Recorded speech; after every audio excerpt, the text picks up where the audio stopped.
Hello everyone, welcome back to my channel. It's me again, Chelsea, and today I'm bringing you my June TBR. So June is the month for Clearursht, which I try to take part in every single year. It happens twice a year, so this one in June is the kind of 0.5 edition, and then later in November and December there is the big readathon that takes over for 2 months, and there's loads and loads of prompts. I have completed this readathon once and I'm striving to do the same again this year. I do like giving it a good college try though, so that's what we're going to be doing. I've got a whole heap of books here in front of me and I don't know an awful lot about them. Obviously I have not read them yet, so do not expect a load of blurbs and description from me because I may not know a lot about these books, but that's okay. I also would like to just preface that I have given myself some choices for some of these prompts. So I've got a list of prompts on my phone.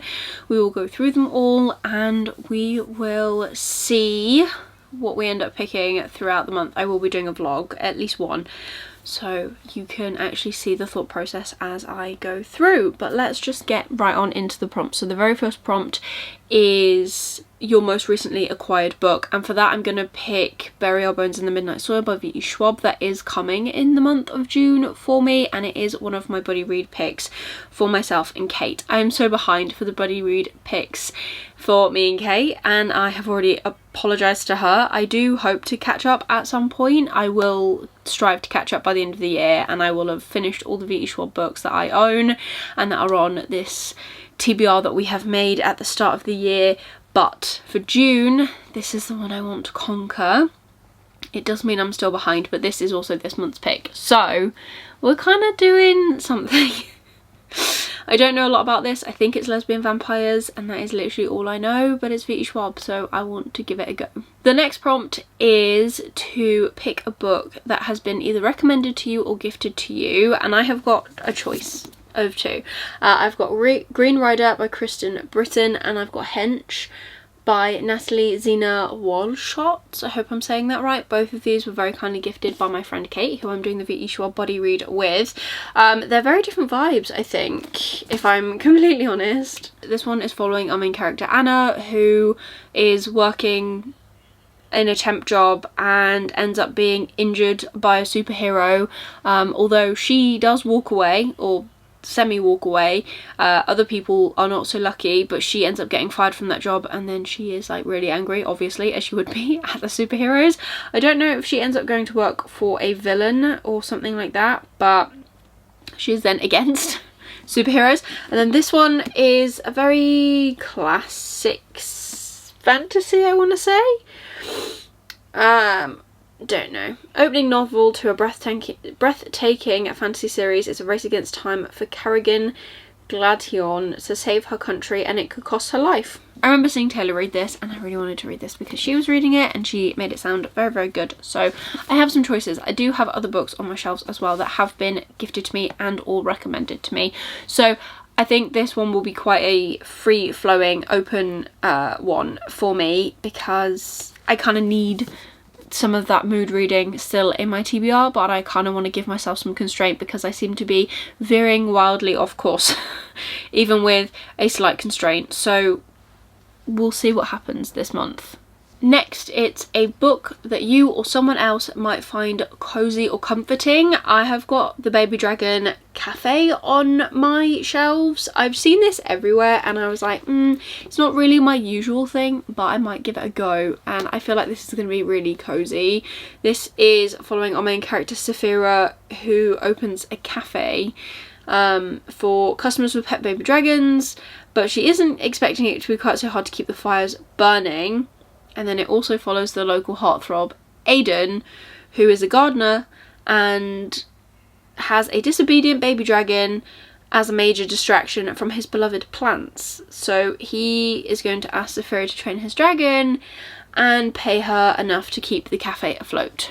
There's going to be love, isn't there? There's going to be romance, but I don't imagine that it's going to be too, I don't know, it could be raunchy, who knows. I also know that there is another one coming out maybe later this year, and if I like them and they're nice and cozy and comforting and stuff, then I'll keep reading, because I can't just read full scale fantasies all the time. I really thought I could, but I have discovered that all of the grief and harsh topics kind of take a toll on you, so I need something a little bit fluffier in between some of the books that I'm reading, including some of the books that are on this TBR. And then we've got to find a book that you have been putting off for the longest time, even though you're curious about it. And for me, that's Malice by John Gwynne. I have been putting off this whole series. I actually own this physically and audibly, so maybe I'll do like an immersive read or something. The writing in this is so small, and I know that this is going to be epic fantasy. I'm really intrigued. I want to love this series,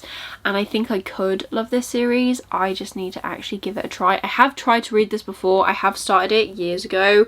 I can't remember how far I got in, maybe 100 pages if that, so we'll see what happens as we continue, but hopefully June is the month that we finally tackle Malice, and this is such a well-known series and a beloved series. I want to join the love for this book and this author, because I have this whole collection on my shelf. I have the whole of the Shadow of the Gods series on my shelf. I need to know if I'm going to like them. Then we've got a free space, so there are so many things that I could read. I might leave this as a mood read, I might pencil a book in for this. I have got a book penciled in for this, but I'm going to leave it as a you don't know about it yet, because the plan might not happen.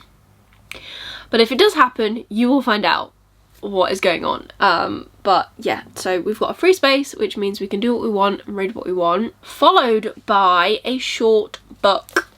I've got Odd Spirits. This is so short.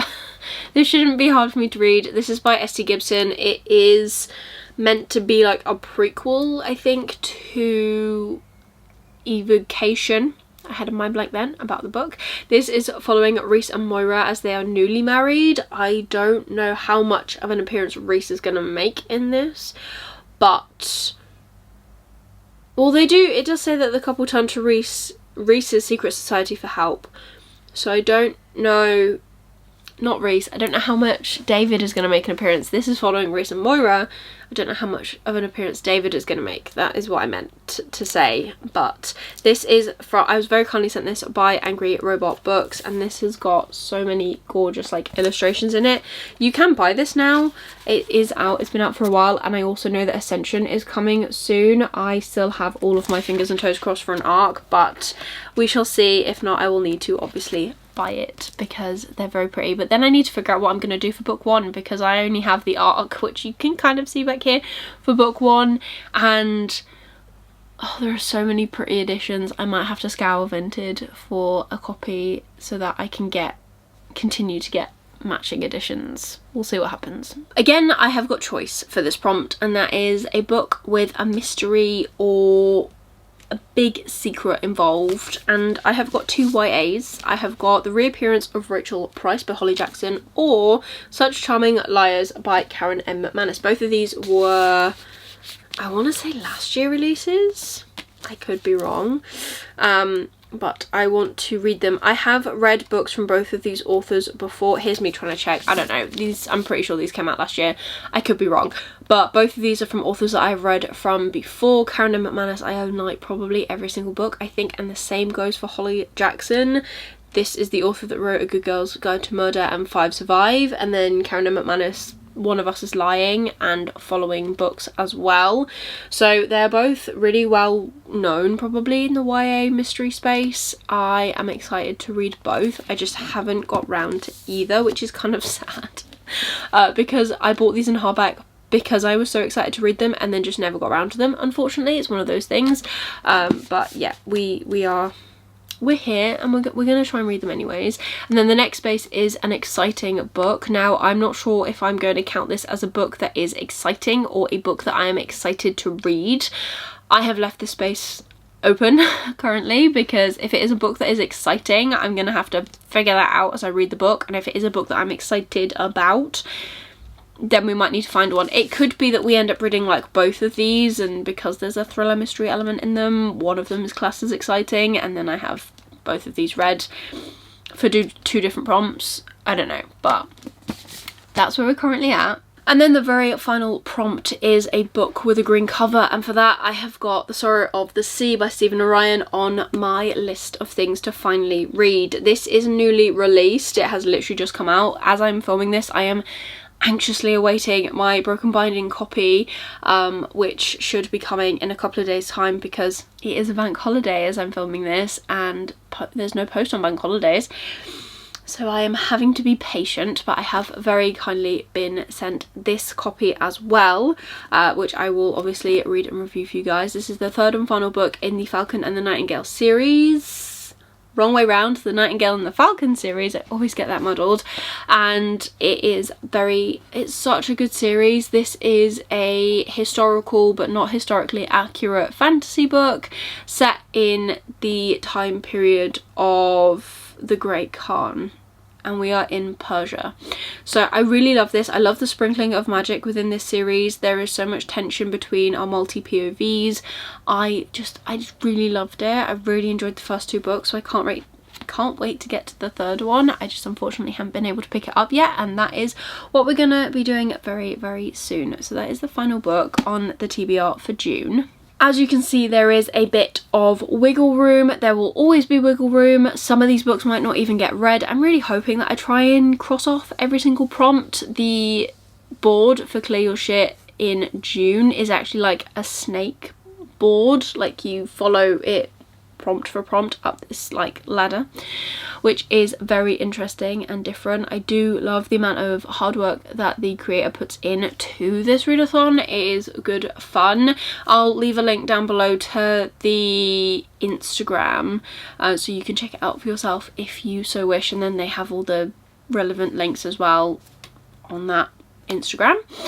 If you have enjoyed this TBR, please give it a thumbs up, really supports me and my channel. Leave me a comment down below whether you're taking part in Clear Your Shit or not, or what is something that you are very excited to read in the month of June. I'd love to know. If you wanna just leave me an emoji instead, leave me any pink emojis, because the original Clear Your Shit logo was black and pink. I don't know if it still is off the top of my head, but yeah, any pink emojis. And if you want to see more of me, please consider subscribing down below and ring that notification bell to get notified every single time I upload new videos. But otherwise, that is everything for today's video. I hope you're having an amazing day, and I'll see you soon in the next one. Bye!